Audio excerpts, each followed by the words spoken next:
손흥민 교체 너무 빨랐나? 계속되는 논쟁. 한국이 월드컵 조별리그 A조 2차전에서 멕시코에 0대1로 패한 뒤 가장 큰 화제 중 하나는 손흥민의 교체 타이밍이었다. 체코전에서 2대1 역전승을 거두며 좋은 분위기를 만들었던 한국은 멕시코를 상대로도 경기 내용에서는 크게 밀리지 않았지만 결국 한 골차 패배를 기록했다. 그리고 경기 종료 직후부터 축구 팬들 사이에서는 손흥민을 너무 빨리 뺐다는 이야기가 쏟아지기 시작했다. 특히 한국이 지고 있는 상황에서 에이스를 후반 초반 교체했다는 점이 논란의 중심이 됐다. 경기 후 방송인 이경규도 비슷한 의견을 내놨다. 그는 방송 인터뷰에서 체코전에서 교체 카드가 성공하면서 이번에도 비슷한 판단을 한 것 같다며 손흥민은 조금 더 남겨둘 필요가 있었다고 말했다. 또한 그는 손흥민의 포지션 활용에 대해서도 아쉬움을 드러냈다. 손흥민은 중앙에서 버티는 원톱보다는 측면에서 움직이며 공간을 활용할 때 더 위협적인 선수다. 멕시코전에서도 측면 활용이 더 많았어야 했다고 생각한다고 생각을 밝혔다. 실제로 손흥민 교체를 아쉬워하는 팬들의 의견은 상당히 많았다. 손흥민은 경기력이 좋지 않아도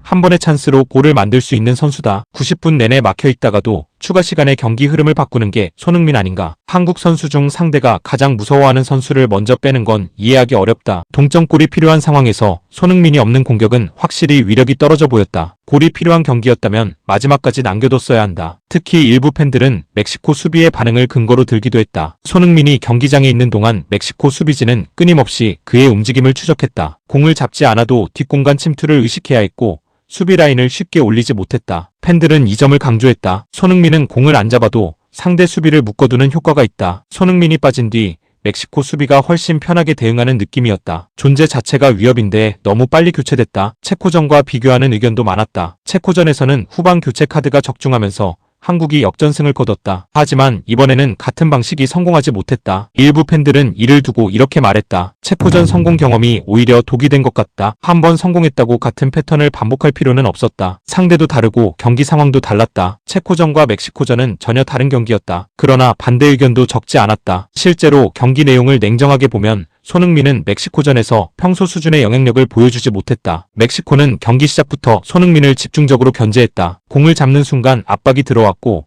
공간 자체를 거의 허용하지 않았다. 그 결과 손흥민은 위협적인 슈팅 장면을 만들지 못했다. 이를 근거로 교체를 옹호하는 의견도 나왔다. 손흥민이라고 해서 무조건 끝까지 뛰어야 하는 건 아니다. 경기 내용만 보면 영향력이 크지 않았다. 감독은 이름이 아니라 경기력을 보고 판단해야 한다. 에이스라도 컨디션이 좋지 않으면 교체할 수 있다. 일부 팬들은 체력 문제를 가장 중요한 이유로 꼽았다. 이번 경기가 열린 과달라하라는 고지대 환경으로 유명하다. 평지보다 산소 농도가 낮고 선수들의 체력 소모가 훨씬 크다. 게다가 경기 당일 비까지 내리면서 체력 부담은 더욱 커졌다. 후반 들어 양팀 선수들의 움직임이 눈에 띄게 줄어든 것도 이 때문이었다. 한 축구 전문가는 경기 후 분석 방송에서 이렇게 말했다. 벤치에서는 선수 상태를 직접 확인한다. 시청자들이 보는 것과 실제 몸 상태는 다를 수 있다. 손흥민이 체력적으로 한계에 가까웠다면 교체는 충분히 가능한 선택이었다. 또 다른 전문가는 전술적인 측면을 강조했다. 당시 한국은 공격 템포를 높여야 하는 상황이었다. 새로운 선수를 투입해 압박 강도와 활동량을 늘리려는 의도가 있었다. 결과가 좋지 않았다고 해서 의도 자체가 잘못됐다고 보기는 어렵다. 실제로 교체 이후 한국은 공격 숫자를 늘리며 멕시코를 몰아붙였다. 득점에는 실패했지만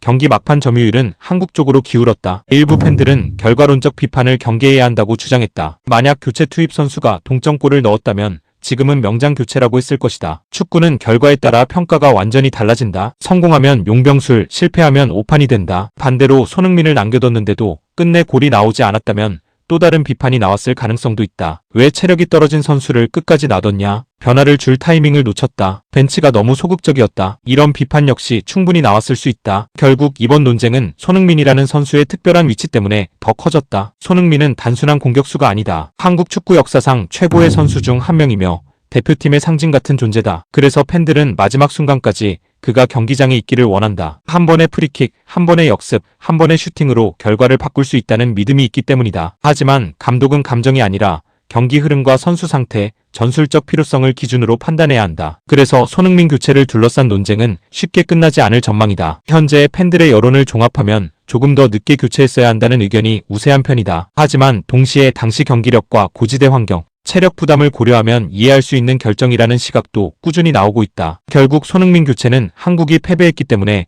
더 크게 주목받는 장면이 됐다. 만약 한국이 동점골을 넣었다면 전술적 결단으로 평가받았을 수도 있다. 그러나 결과는 0대1 패배였다. 그래서 지금도 많은 팬들은 멕시코전이 끝난 뒤 가장 먼저 떠오르는 장면으로 손흥민의 교체 순간을 이야기하고 있다.